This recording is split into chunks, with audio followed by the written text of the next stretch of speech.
Wektu dina iki ana musuh kang wis mapan ana ing pinggiring patapel wates. Tak jaluk sliramu papakno musuh kuwi ya. Inggih, menawi mekaten kula nyuwun pamit nyuwun tambah pangestu tunggal budal Kakang Patih.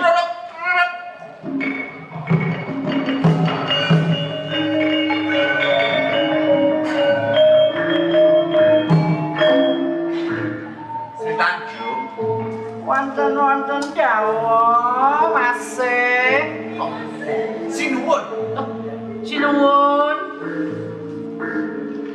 rada itu nyaket. hah Nyaket apa nyaket nyaket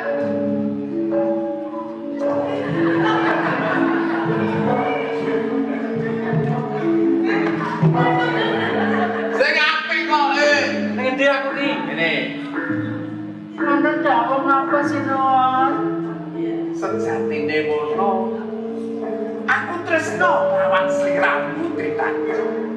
masa iya nek kula niku pun sayang kalian garwa kula sehidup semati lho sinuwun Sido pansa wis lunga. aduh lunga Ning kene ora ana liya nggo aku karo sliramu. Mula tak jaluk Radenana Brantaku ya Tritanju. niki dereng wayahe kula tesih enten bulanan aduh Gret-gret.